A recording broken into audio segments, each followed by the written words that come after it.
আমার জামাইটা আমাকে শান্তি দিচ্ছে না, একটু ঘুমাইতে পারি না। ভাষার মধ্যে সিলেট যাওয়ার পথে আমাদের জার্নি ব্লগটা আজকে তোমাদের সাথে শেয়ার করব। তোমরা সবাই জানো কিছুদিন আগে আমরা সবাই মিলে সিলেট গিয়েছিলাম। আমাদের জার্নিটা কেমন ছিল, আমরা কি কি করলাম, সবকিছু নিয়ে আজকের এই ব্লগ। আমাদের অনেক ইচ্ছে ছিল আমরা ট্রেনে করে সিলেট যাব, যেহেতু সবাই মিলে সিলেট যাচ্ছি গ্রুপ করে। ট্রেন জার্নি মানেই হচ্ছে সবার পছন্দের জার্নি, আরো যেহেতু লং টাইমের পথ, প্রায় 12 থেকে 13 ঘন্টা লাগে চিটং থেকে সিলেট যেতে। সবকিছু মিলে অনেক ইচ্ছে ছিল আমরা সবাই ট্রেনে করে সিলেট যাব, কিন্তু যেহেতু আমরা টিকিট অ্যাভেলেবেল পাইনি, পরে আর ইচ্ছাটা পূরণ হয়নি, আমরা বাসে করে সিলেট যাই। কেন জানি জার্নি পথে আমার ভীষণ খাওয়া দাওয়া করতে হয়, আমি প্রচুর খাওয়া দাওয়া করি। তো শাওন আমাদের সবার জন্য চাটনি নিয়ে আসে, বিস্কিট নিয়ে আসে।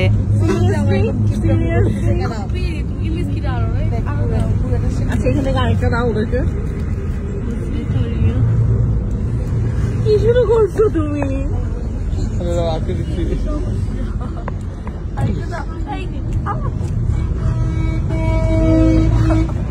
প্রায় 3 ঘন্টা লাগে আমাদের কুমিল্লা পৌঁছাতে। ব্রেক টাইম দেওয়ার পর আমরা সবাই মিলে খাওয়া দাওয়া করতে নামি, ফ্রেশ হতে নামি। কুমিল্লায় আসা মানে হচ্ছে কুমিল্লার বিখ্যাত রসমালাই খাওয়া, কিন্তু সেদিন আমার কেন জানি মিষ্টি খেতে একদমই ইচ্ছে করছিল না। তবে খিচুড়ি খাওয়া তো মিস দেওয়া যায় না, কারণ এখানকার খিচুড়িগুলো অনেক বেশি মজা হয়। বিশেষ করে খিচুড়ির যে মাংসটা, মাংসের ভেতরে মশলাটা এত ভালোভাবে ঢুকে, খিচুড়ি দিয়ে যখন সালাদ দিয়ে মাংসটা খাওয়া হয়, ও মাই গড, জাস্ট ওয়াও। এমনিও কুমিল্লার মানুষের রান্না অনেক মজা হয়। আমি অনেক রান্না খেয়েছি কুমিল্লার মানুষের, আর কুমিল্লা যখন ঘুরতে যাই আমি সব সময় নরমাল হোটেলে ভাত আর তরকারি খাই। ওদের রান্না এত মজা হয়, মানে সাধারণ হোটেলের রান্নাও অনেক মজা লাগে। কুমিল্লার মানুষের রান্না আসলেই অনেক মজা।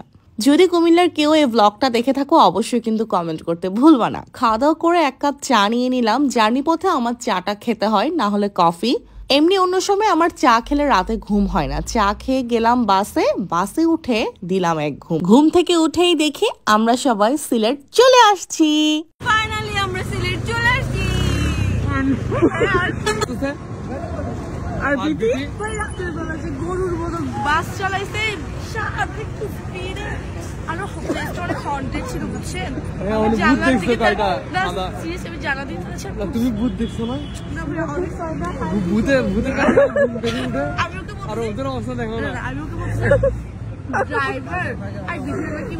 সত্যি নতুন বল আসতেছে লালের জন্য। আমি বলি না কি করতেছে না আমার সাথে সাথে বিধি আর বিধি রাতে ঘুমাইতে পারে না। আর ব্যাগ আর বিধির ব্যাগ। আর শুরুতে দুর্ঘটনা দেখাও। আমি বুঝলাম না, আমাদের সবার ব্যাগের সাইজ। ফারিয়া, তোমার ব্যাগ দেখি। এই যে এটা ফারিয়ার, এটা আমার, আর এটা হচ্ছে বিধি। এটা বেবির ব্যাগের জন্য হলেও ঠিক ছিল। বিধির ব্যাগ তো দুইজন আলগাইতে হচ্ছে না।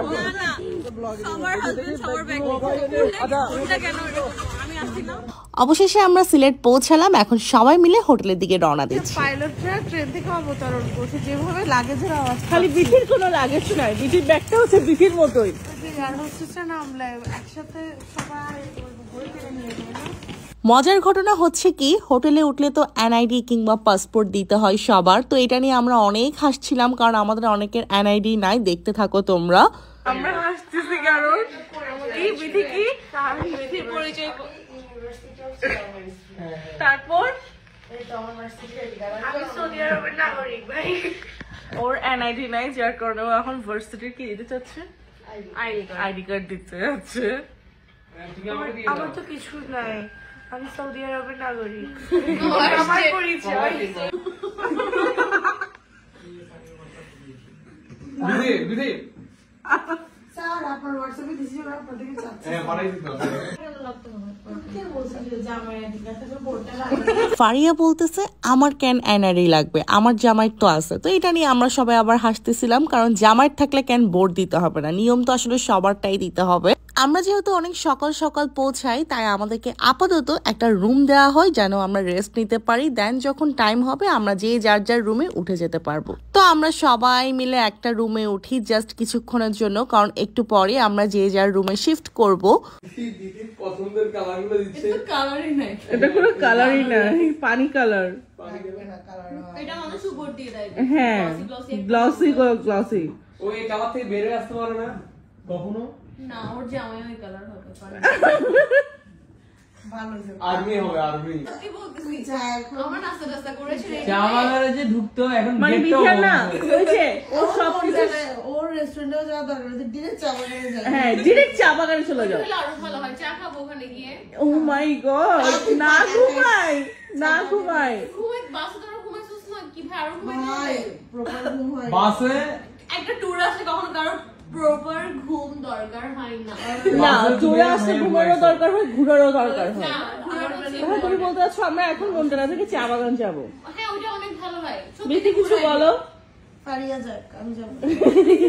দুপুরেও যাবো না সেটা কোথাও 4টা বাজে আমি চা বাগানে। বিথিকা কি করে জানো আচ্ছা তোরা যে আমি ঘুমাই কালকে হ্যাঁ 7টা ভাই দিন আমি রাতের গুলো পরে আসবো ওর সাথে আমার যাবো। আর বিকালে শুয়ে কান্দে ফারিয়া, একদম কি রে, কি ঘুমানোর জায়গা আমি জানতাম কেউ না ঘুমাইলে ও ঘুমাবে বিধি উঠো সেই টাইমটা আমরা এখন মন্টানায় যাবো মন্টানায় যাবে না, কেউ আপনি যাবে না। ফ্রেশ হবো ফারিয়া ফ্রেশ হবে।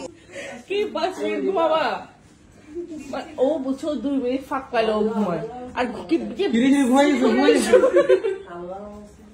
চশমা পরে ঘুমাচ্ছে লিটারালি ভাই, একটু ঘুমাই কিছুটা বেশি করে। এনে ঘুম করে বাড়ি খাওয়া শুইতে গিয়ে বিধি খুল যা সিম সিম সুমা জামাইটা আমাকে শান্তি দিচ্ছে না, একটু ঘুমাইতে পারি না। মেসেজে দেখো। হ্যাঁ তুমি দেখো না ওর লিপস্টিক কি কালার লিপস্টিক আমি এই তো বলতেছি হইছে সুমা, এরকম কেন করতেছো?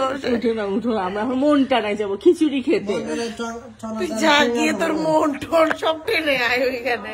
আমি মনটানে যাবো প্লিজ উঠো একটু মনটা টেনে আসো বলছো থেকে বুঝো তোদের ভাষা এমন কেন? সিলেটি ভাষা আমিও বুঝি না কিটা মাতক কা ভাই থাইল্যান্ড বলছে থাইল্যান্ড মানে খাই ফেলেন নাস্তা করতে আমরা চলে গেলাম মন্টানায়। সিলেটে যখনই আসি এখানে গিয়ে আমাদের খিচুড়িটা খাওয়াই হয়। এই খিচুড়িটার কালারটা দেখে মনে হতে পারে খিচুড়ির টেস্ট ভালো হবে না, কিন্তু খিচুড়িটা এত বেশি মজা। নাস্তা করে আমরা সবাই আবার হোটেলে চলে যাই। এখন আমরা যে যার যার রুমে শিফট হয়ে যাব। আমাদের সবার যার যার রুম ছিল ঠিক এমনটাই। চলো তাহলে একটু করে তোমাদেরকে রুম ট্যুরটাও দিয়ে দিই। টোটাল 3টা রুম নিয়েছিলাম আমরা, ফারিয়াদের জন্য একটা, আমাদের জন্য একটা, আর 2 সিঙ্গেলের জন্য একটা, মানে বিথি আর সুহিরার রুম ছিল আরেকটা। রুমগুলো ঠিক এমনটাই ছিল। যাই হোক, আজকের ব্লগটা এখানেই শেষ করছি। নেক্সট সিলেটের ব্লগ নিয়ে শীঘ্রই আসবো। আল্লাহ হাফেজ।